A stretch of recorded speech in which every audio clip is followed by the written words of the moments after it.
Welcome to Kingdom Conversations. My name is Dr. Carmen Barnes, and this is where we have real talk, real faith, and real transformation. So today's episode is for the person who has been asking God, why did this happen?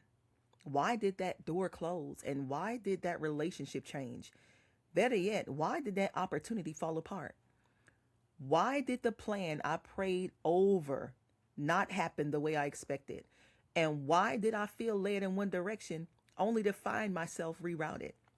So today's topic is when God interrupts your plan, the revelation of divine disruption.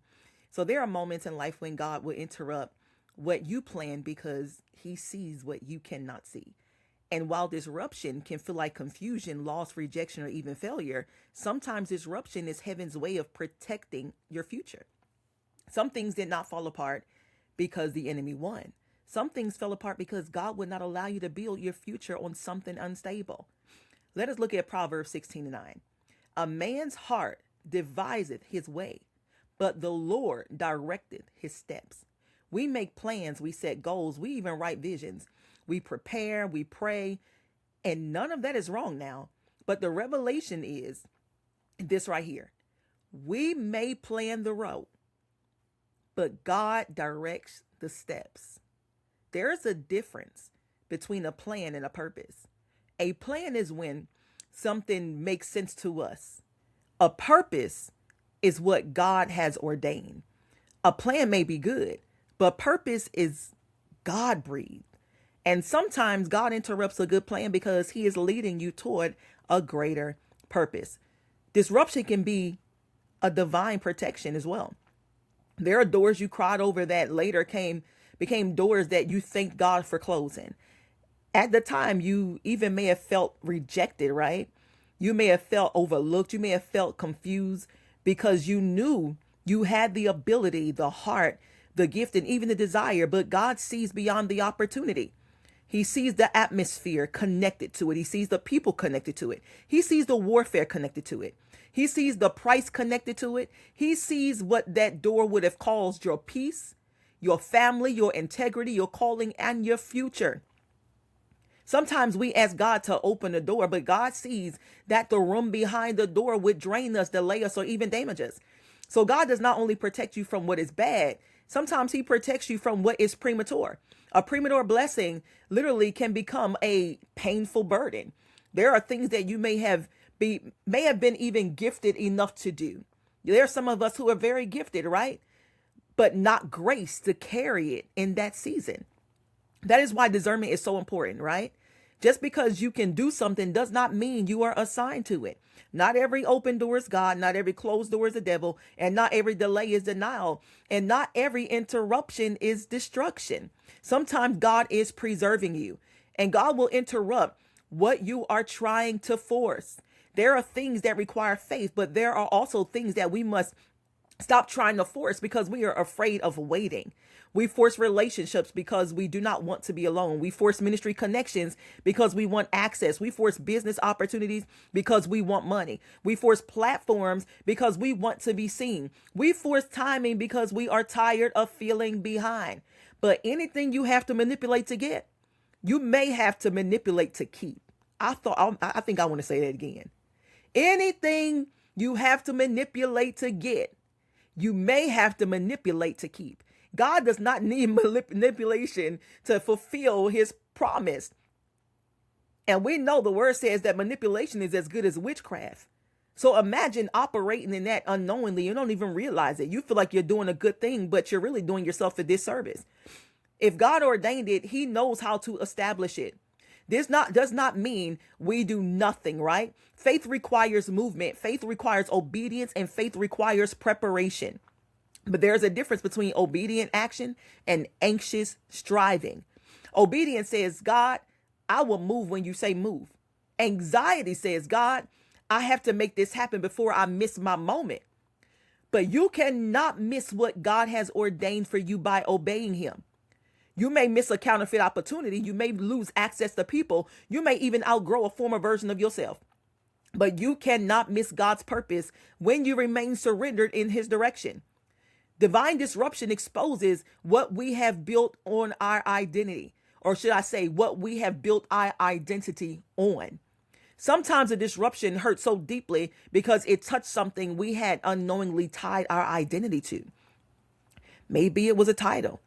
Maybe it was a relationship. Maybe it was a church, a leader, a job, a platform, or even a business or a role. And when that thing shifts, we feel as if we have lost everything, including ourselves. But God may be revealing you are not who you are because of what you serve and where you serve. I'm going to say that again. You are not who you are because of where you serve. You are not who you are because of who approves you. You are not who you are because of what you produce. Your identity is not your assignment. Your assignment may change, your location may change, your connections may change, even your visibility may change, but your identity in God remains secure. God will sometimes allow a familiar structure to be shaken so that you can discover whether your confidence is in Him or in that structure. This is why Hebrews says that everything that can be shaken will be shaken, not to destroy you, but to reveal what cannot be shaken. When everything around you changes, God is still God. When people leave, God is still present. When plans shift, God is still sovereign. When the old ways no longer work, God is still leading. A detour can be an appointment.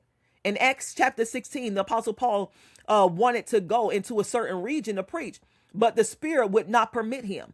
Imagine having a heart to serve God and being stopped by God. Paul was not being disobedient. He was not running from God. He was trying to do ministry, yet God redirected him.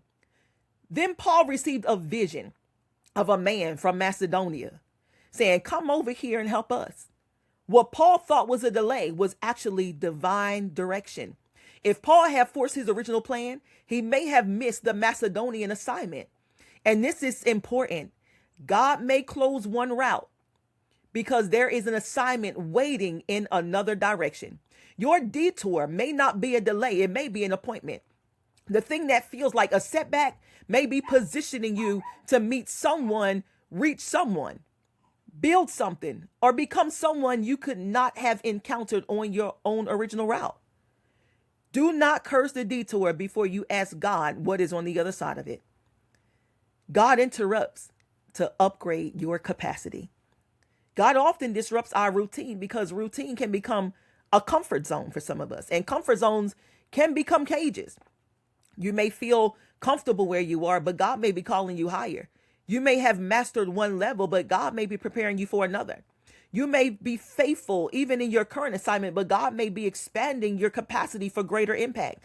The interruption is not always because you failed. Sometimes God interrupts you. Sometimes God interrupts you because you have outgrown the old wineskin. How about that? Sometimes He interrupts because you have outgrown the old wineskin. And remember, His word says that you can't pour new wine into old wineskin. Old methods may have worked in previous seasons, right? I hope you're understanding that. They may have worked in a previous season, but they may not carry the new thing that God is doing right now. And that's where some of us miss it. The question is not, why is everything changing? The question is, God, what are you teaching me to carry differently? Because when God shifts the season, He often shifts the strategy. You cannot always take old mindsets into new territory. You cannot always use the old patterns for new assignments. You cannot always carry old fears into new levels. And you cannot always keep old loyalties when God is calling you into a greater obedience. The interruption may be uncomfortable because it's requiring a new version of your obedience. I want you to take a moment and ask yourself, what interruption have I labeled as failure that God may be using for direction? Am I grieving something God is actually protecting me from? What have I been trying to force that God may be asking me to release? Is my identity rooted in God or in a role, relationship, title, or platform? What new strategy may God be revealing in this season? What if this detour is leading me to a divine appointment? So I speak to the person who feels like their plans have been interrupted. Do not panic because the path changed.